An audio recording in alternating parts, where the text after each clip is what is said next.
Hi, my name is Hannah Torres, and I am Paula Lopez' neighbor. Hello, my name is David Torres, and I am Paul Lopez's neighbor. Hello everybody, my name is Paula Lopez. Today we will be discussing about the do's and don'ts about when visiting national parks. According to National Geographic, the United States has over 16 million recreational visits recorded in 2023. After the pandemic, many Americans sought to do recreational activities outdoors, thus giving us the freedom to have distance. The United States has 80 million acres, 15,000 miles of rivers, 21,000 miles of trails, from the Appalachian Trails to the Joshua Tree Park in California. What is national park etiquette? Well, we'll be going over simple do's and don'ts when you're going to visit national parks and public lands. With the help of the NPS website, National Park Services, we're able to find different guides, different materials, and different tips and principles why and what exactly we should do. The first major thing when you're visiting a national park is to plan. Now, when you are planning the trips, know where you're going. To quote the Journal of Outdoor Recreational and Tourism, 30% of people who book national park stays end up having to cancel their trip or have to turn around because the parks are overbooked and overcrowding begins. The major seven principles that I found that were most important was the leave no trace. What do you mean by that? Well, for example, when you're bringing in your trash, calculate how much trash you're going to bring in, you're going to dispose of, and bring out. On top of leaving no trash, leave no marks as if you were not there.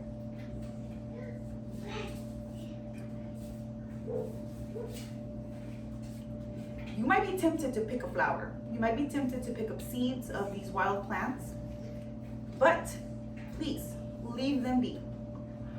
The reason why is because you can bring invasive species to other parts of the country, meaning you can bring in seeds and you can introduce them into new habitats, which causes non-invasive species or competition amongst other ecological dependents.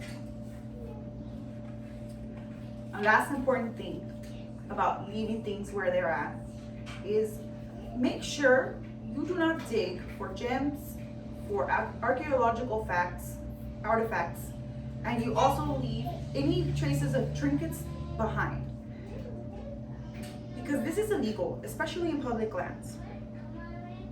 Protected by the Archaeological Resource Protection Act, you are not allowed to take any trinkets with you home. Think about the devastation of the ecosystem. You can erupt a fragile ecosystem that depends on an artifact, old-fashioned bottle, and you can mislead archaeologists in the future when they are going back in time to look for data. Rock cranes. Now, rock cranes have become very popular. It's the method where you take flat rocks and you stack them on top of each other and you leave it sort of like a marker on a trail. Now, when you pick up these rocks, it causes early erosion. It also causes mishabitats of animals that eat these rocks and can cause severe damage to the trails. In my case, what I recommend you to do when you see a rock crane, kick it. Make sure it's no longer there. Just kick it, don't build it, keep away from it. Another thing that you should definitely leave behind is your single-use paper cups, plates, and cutlery. Well, the DOI Secretary Deb Haaland, she proposes to ban these items altogether, only allowing biodegradable utensils, plates, and cutlery. And by 2032, she plans to have the single use of disposables completely banned from national parks. So hopefully this law takes in effect. Now, why do we do this?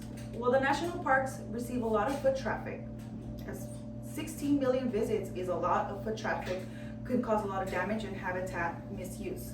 So what we plan to do is avoid crowded times, plan ahead, know exactly where you're going, and come familiarize with the ranger station, download all hazard warning apps, and have yourself prepared for the amount of times you are going to stay. It doesn't matter if you're going on a simple trail or you're going on a weeks-long overstay at a national park.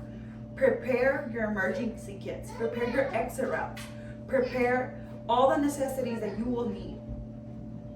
As for instance, also, if you are going camping, please avoid making the environment to fit you. Remember, you're in nature. You have to adjust to nature. So instead of adjusting trees and nailing logs, try to find a spot that you'll be best fit for your needs and your family's needs.